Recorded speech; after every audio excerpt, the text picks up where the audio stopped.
ओम शांति। आज 12 अक्टूबर 2022 है और आज के बाबा के साकार रूप से चले हुए मधुर महावाक्यों को स्पष्ट करेंगी आदरणीय आशा दीदी। ओम शांति दीदी। बाबा ने कहा, मीठे बच्चे, तुम्हें रूहानी कमाई में बहुत बहुत ध्यान देना है। सिर पर विकर्मों का बोझा बहुत है, इसलिए समय वेस्ट नहीं करना है। सिर पर विकर्मों का बोझा अगर हम रियलाइज करें तो हम ज़रा भी अलबेले नहीं हो सकते हैं। दो बातें अगर स्मृति में रहें कि मैंने बिना सज़ा खाए जाना है, और दूसरा मेरे सिर पर विकर्मों का बोझा है। कोई भी विकर्म रह गए तो सज़ा तो मिलेगी।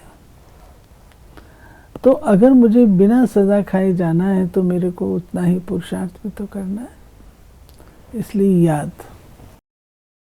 फिर बाबा ने प्रश्न पूछा है आज मुरली में, जिन बच्चों का ध्यान रूहानी कमाई में होगा उनकी निशानी क्या होगी? वे कभी भी झरमुई झगमुई में अपना समय बर्बाद नहीं करेंगे। बाबा इसको बहुत खराब बात मानता है।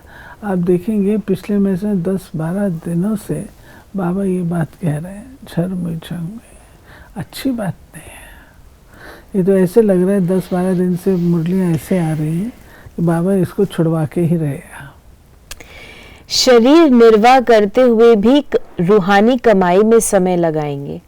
सुबह उठकर बहुत बहुत प्यार से बाप को याद करेंगे।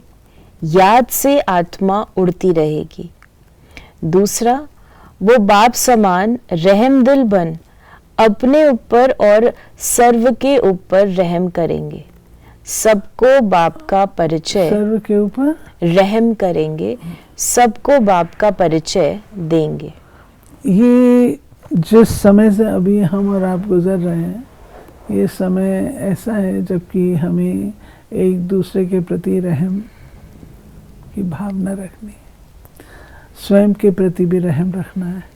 स्वयं के प्रति रहम रखेंगे तो हम अपने अवगुणों को निकालेंगे, और अगर औरों के प्रति रहम रखेंगे तो उनको बाबा का परिचय देंगे। और ये जो वर्ष चल रहा है वो हमारा काइंडनेस कंपैशन का चल रहा है, तो हमको ये करना। गीत है, तुम ही हो माता पिता तुम ही हो। बच्चों ने गीत में माता पिता की महिमा सुनी। जैसे कोई घर में बच्चे रहते हैं तो माता पिता दादा होता है ना। दादे से वर्षा मिलता है बाप द्वारा, क्योंकि दादे की मिल्कियत बड़ों की मिल्कियत होती है। तो ये भी सबसे बड़ा है। दुनिया वालों को तो पता ही नहीं, बच्चों को पता है। तुम ही हो माता पिता, ये दादे के लिए शब्द हैं, तो उनका परिचय देना पड़े।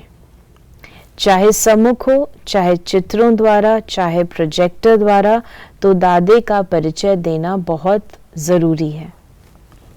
ये बाबा कहते हैं कि जब तक शिव बाबा का परिचय नहीं है तब तक वर्षा भी मिल नहीं सकता है, क्योंकि शिव बाबा वर्षा देने वाला शिव बाबा है, दादा का वर्षा है। और ब्रह्मा जो है वो हमारा पिता है। तो हमें ब्रह्मा कुमार अथवा ब्रह्मा कुमारी उसके बच्चे बनना होगा, और तभी शिव बाबा से वर्षे के अधिकारी बन सकते हैं। यहाँ है ही एक निराकार परमपिता परमात्मा शिव भगवानुवाच की बात। जैसे लौकिक माँ बाप दादा बच्चों की बुद्धि में याद पढ़ते हैं, हूबहू तुम्हारी बुद्धि में भी ऐसे हैं। ये सिर्फ पारलौकिक है, वो है लौकिक। तुमको निश्चय है कि ये है शिव बाबा, हमारा बाप है, तो उनको याद करना चाहिए। परंतु बच्चे भूल जाते हैं, टाइम बहुत वेस्ट करते हैं। टाइम वेस्ट नहीं करना चाहिए, क्योंकि विकर्मों का बोझा सिर पर बहुत है। आत्मा में खाद पड़ गई है। तो बाबा ने कहा, तो लिखना चाहिए परमात्मा कौन है। परमात्मा के चित्र और श्री कृष्ण के चित्र पर घड़ी घड़ी समझाना चाहिए। ये जो है बाबा ने जो कहा कि चित्रों के आगे बैठना, और ये आत्मा के अंदर खाद है। तो ये भी रियलाइजेशन चाहिए। जो फर्स्ट पॉइंट था उससे कनेक्टेड है कि आत्मा के अंदर अभी इतना कुछ कचरा भरा हुआ है, उसको निकालने में टाइम लगेगा, ऐसे थोड़ी सफाई हो जाएगी। तो सफाई के लिए मनन भी चाहिए, चिंतन भी चाहिए, और बाबा की स्मृति भी चाहिए। बाबा ने कहा कि ब्रह्मा मुख द्वारा रचा हुआ तुम्हारा ब्राह्मण कुल मशहूर है, सर्वोत्तम है। तो सबको समझाने के लिए चित्र बहुत ज़रूरी है। तो बाबा ने आज हमें चित्रों पर बताया। तो बाबा विराट रूप के चित्र की बात कर रहे हैं। फिर बाबा ने कहा वैरायटी धर्मों का झाड़ है, वो भी अच्छा है। बच्चों को स्वदर्शन चक्रधारी बनना है, तो चक्र का भी ज्ञान देना है कि चक्र कैसे फिरता है। ब्रह्मा सरस्वती का हीरो हीरोइन का पाठ कैसे है, तो गोले का भी चित्र बड़ा होना चाहिए। बहुत में बहुत 1-1.5 घंटा प्रोजेक्टर दिखाना चाहिए, क्योंकि मनुष्य इन बातों में थक जाते हैं। बाबा कहते हैं कि कोई भी चीज़ है अगर उसको बहुत लंबा करके दिखाएंगे तो लोगों की जिज्ञासा भी फिनिश हो जाती है, वहीं का वहीं उसको एंड कर देते हैं। लेकिन आप एक तो शॉर्ट में दिखाओ ट्रेलर के माफिक, और उसके बाद कोई इसके बाद क्या होगा। स्टोरी तो कोई नहीं, ये तो ज्ञान की बात है। तो बाबा ने कहा पहले जब लिखे तब अंदर आ सके, तो दिखाने के लिए टिकट रखना चाहिए। पैसे वाली टिकट नहीं, परंतु एंट्री पास हो। बड़े बड़े आदमियों को तो निमंत्रण दे बुलाना चाहिए, क्योंकि बड़ों बड़ों से ओपिनियन लिखवाना है। फिर बाबा ने कहा ये हम लोग करते हैं आजकल कि कोई भी प्रोग्राम होता है उसके लिए एंट्री पास बनाते हैं। तुम्हारा ये है अहिंसक योग, जो अति सहज है। चलते फिरते बाप को याद करते रहो। हिंसक और अहिंसक को भी सिद्ध करना है। कई तो शरीर की तंदुरुस्ती के लिए क्रिया करते हैं, वो कोई फिर परमात्मा से नहीं मिलते। हठ योग को भी योग कह देते हैं। फिर बाबा ने कहा जिनका बुद्धि योग सारा दिन झरमुई झगमुई में होगा, वो क्या समझा सकेंगे। जिनकी बुद्धि में होगा कि सर्विस करनी है, वो करेंगे। 8 घंटा धंधा किया, फिर ये कमाई करनी चाहिए। वो है जिस्मानी कमाई, ये है रूहानी कमाई। देखिए, कमाई करते हैं व्यक्ति, 8 घंटे की कमाई करते हैं तो कितना कमा लेता है। तो बाबा कहते हैं कि तुमको जो 8 घंटा इस कमाई में भी देना चाहिए। इस कमाई में तो एक के पदम तुमको मिलते हैं, तो इसमें तुम पीछे क्यों रहते हो।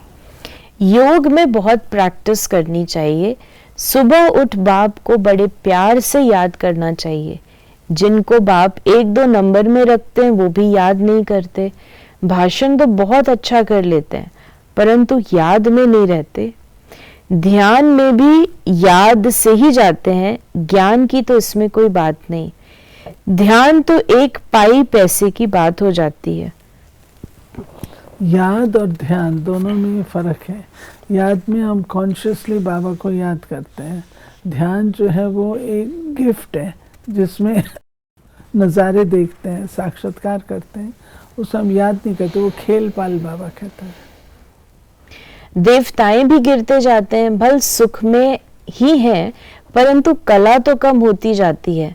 जूं की तरह गिरते जाते हैं, क्योंकि ड्रामा भी जूं के मिसल चलता ही रहता है। फिर बाबा ने कहा, बाबा कहते हैं कि हर एक भाषा में स्लाइड्स बनाते जाओ, परंतु काम करने वाला कोई ऐसा है नहीं। बाबा युक्ति तो बता देते हैं, परंतु काम करने वाला चाहिए तो सर्विस बहुत बढ़ सकती है। बच्चों को अपने भाई बहनों पर बहुत रहम करना चाहिए।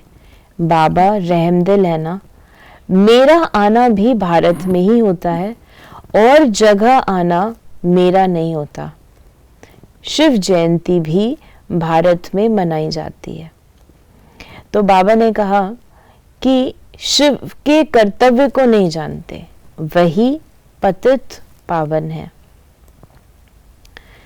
फिर बाबा ने हम बच्चों को कहा कि बच्चों को बहुत खुशी होनी चाहिए कि हम अपने लिए राजाई स्थापन कर रहे हैं, तो औरों को भी रास्ता दिखाकर प्रजा बनानी चाहिए, बड़ी मेहनत करनी चाहिए।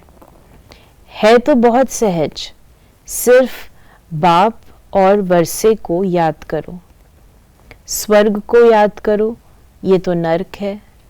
हम सो का अर्थ भी बाबा ने समझाया है, हम सो देवता, हम सो क्षत्रिय, और कोई तो इन सब बातों को समझते नहीं। ये जो बाबा ने कहा हम सो देवता हम सो क्षत्रिय, ये हम सो हम का मंत्र है, जिसको बाबा बाजोली का खेल भी कहते हैं। फिर बाबा ने कहा कि बहुत लोग पूछते हैं कितनी देरी है।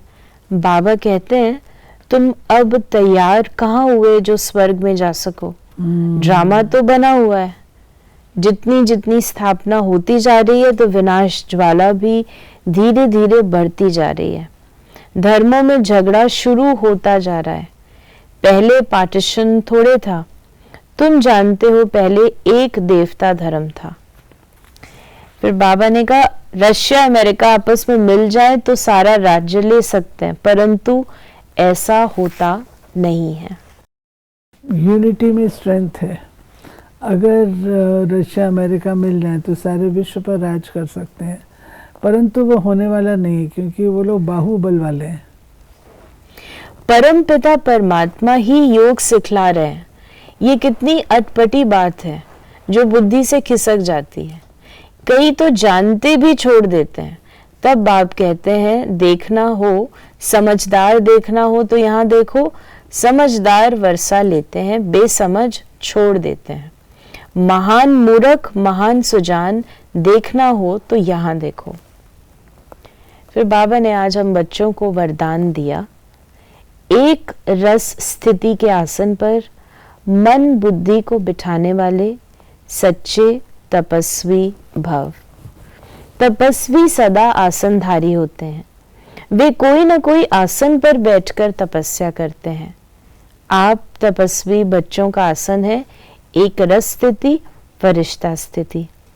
इन्हीं श्रेष्ठ स्थितियों के आसन पर स्थित होकर तपस्या करो।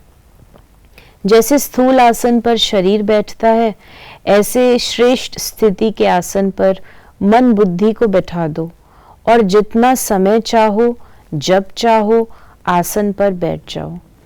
इस समय श्रेष्ठ स्थिति के आसन पर बैठने वालों को भविष्य में राज्य का सिंहासन प्राप्त होता है। और स्लोगन है आज का, दूसरे के विचारों को अपने विचारों से मिलाकर सर्व को सम्मान देना ही माननीय बनने का साधन है। तो ये थे दूसरों के विचारों को सम्मान देंगे तो आप माननीय बनेंगे।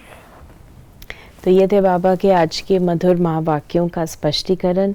यदि आपके मन में कोई सवाल है तो मैसेज या व्हाट्सएप करें 8826599309 पर।